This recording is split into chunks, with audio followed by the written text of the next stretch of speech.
Dies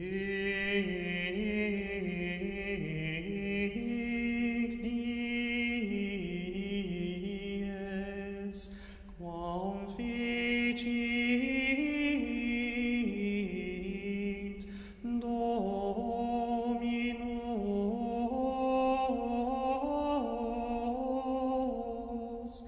exultemus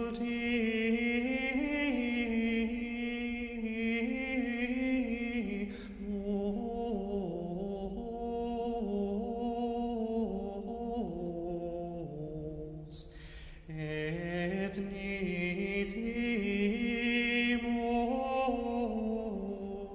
in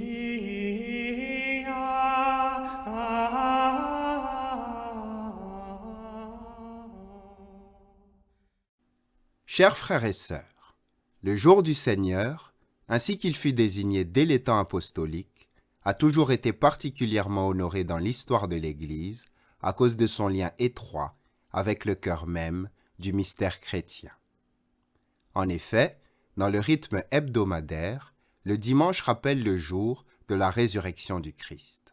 C'est la Pâque de la semaine, jour où l'on célèbre la victoire du Christ sur le péché et sur la mort.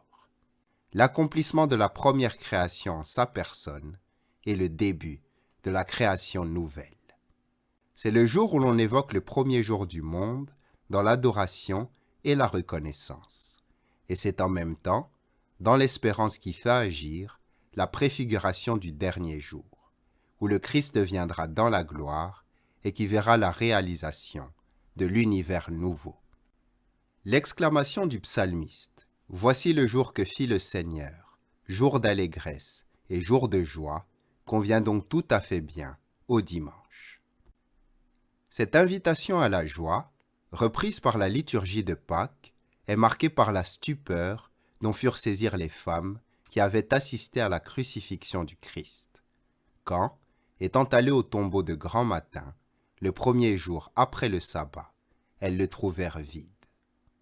C'est aussi une invitation à revivre l'expérience des 2 disciples d'Emmaüs, qui sentirent leur cœur tout brûlant au-dedans d'eux-mêmes, tandis que le ressuscité les accompagnait sur le chemin, en leur expliquant les Écritures et en se révélant à la fraction du pain. C'est enfin l'écho de la joie, d'abord hésitante, puis irrésistible, qu'éprouvèrent les apôtres au soir de ce même jour, lorsqu'ils eurent la visite de Jésus ressuscité et qu'ils reçurent le don de sa paix et de son esprit. Comme le dit saint Paul, si le Christ n'est pas ressuscité, notre proclamation est sans contenu et notre foi aussi.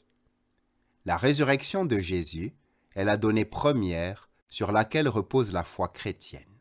C'est une réalité stupéfiante, perçue en plénitude dans la lumière de la foi, mais attestée historiquement par ceux qui eurent le privilège de voir le Seigneur Jésus ressuscité.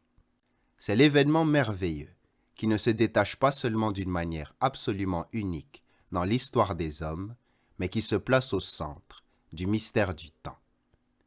En effet, comme le rappelle le rite de préparation du cierge pascal dans la liturgie de la nuit de Pâques, c'est au Christ qu'appartiennent le temps et les siècles. C'est pourquoi, faisant mémoire du jour de la résurrection, non seulement une fois par an, mais tous les dimanches, l'Église montre à chaque génération ce qui constitue l'axe porteur de l'histoire auquel se rattache le mystère des origines et celui de la destinée finale du monde. Il est donc légitime de dire, comme le suggère une homélie d'un auteur du IVe siècle, que le jour du Seigneur est le Seigneur des jours. Ceux qui ont reçu la grâce de croire au Seigneur ressuscité ne peuvent que percevoir la signification de ce jour hebdomadaire avec l'émotion vibrante qui faisait dire à saint Jérôme « Le dimanche est le jour de la résurrection, c'est le jour des chrétiens, c'est notre jour. » Il est en effet pour les chrétiens le jour de fête primordial, destiné non seulement à marquer le déroulement du temps, mais à en révéler le sens profond.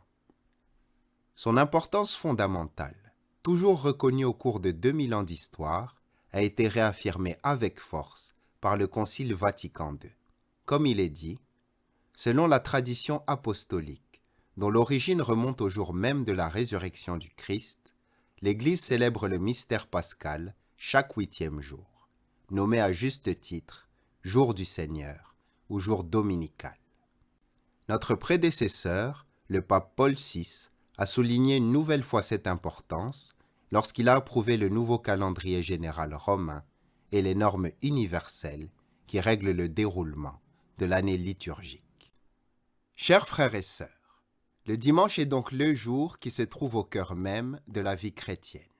Et si depuis le début de mon pontificat, je ne me suis pas lassé de répéter « N'ayez pas peur, ouvrez toutes grandes les portes du Christ », je voudrais aujourd'hui vous inviter tous avec insistance à redécouvrir le dimanche, en vous disant « N'ayez pas peur de donner du temps au Christ ».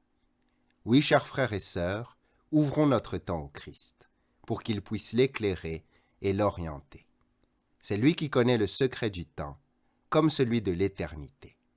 Et il nous a confié son jour comme un don toujours nouveau de son amour. La redécouverte de ce jour est donc la grâce à implorer, non seulement pour vivre pleinement les exigences propres de la foi, mais aussi pour donner une réponse concrète aux aspirations les plus vraies de tout être humain. Car le temps donné au Christ n'est jamais un temps perdu, mais plutôt un temps gagné pour l'humanisation profonde de nos relations et de notre vie. Amen.